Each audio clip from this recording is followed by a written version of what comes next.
आप सभी को जय मसीह की हालेलुया। आइए इस पवित्र वचन को हम पढ़ेंगे। परमेश्वर ने वचन में बताया है परमेश्वर पिता द्वारा ताड़ना। इब्रानियों 12 अध्याय को पढ़ेंगे। इस वचन को आप अंत तक पढ़ना। हमारे साथ इस वीडियो में बने रहिए। परमेश्वर आपको बहुत की आशीष करेगा। हालेलुया। इस कारण जबकि गवाहों का ऐसा बड़ा बादल हमको घेरे हुए है, तो आओ हर एक रोकने वाली वस्तु और उलझाने वाला पाप को दूर करके वह दौड़ जिसमें हम दौड़ना। हालेलुया। वह दौड़ जिसमें हम दौड़ना है, धीरज से दौड़े। हालेलुया। और विश्वास के कर्ता और सिद्ध करने वाले यीशु की ओर ताकते रहें, जिससे उस आनंद के लिए जो उसके आगे धरा था। हालेलुया। लज्जा की कुछ चिंता न करके क्रूस का दुख सह और परमेश्वर के सिंहासन की दाहिनी ओर जा बैठ। हालेलुया।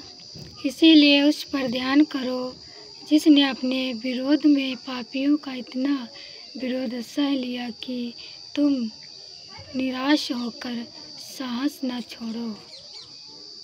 हालेलुया।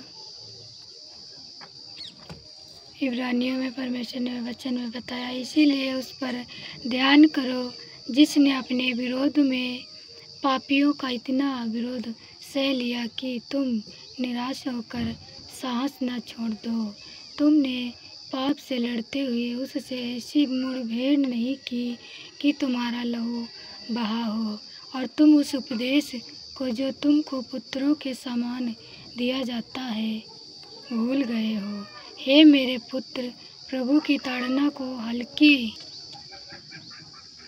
बात न जान, और जब वह तुझे घुड़के तो साहस न छोड़, क्योंकि प्रभु जिससे प्रेम करता है उसकी ताड़ना भी करता है, और जिसे पुत्र बना लेता है उसको कोड़े भी लगाता है।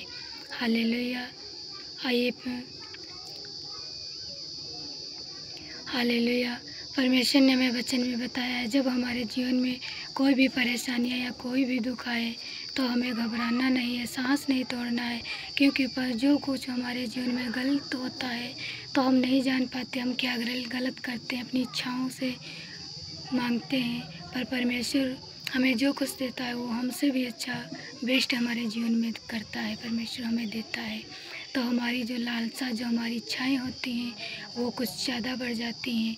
इसीलिए परमेश्वर हमें बीच में आकर के, परमेश्वर जैसे हम अपने बच्चों को डांटते हैं वैसे हमारा पिता हमें भी डांटता है।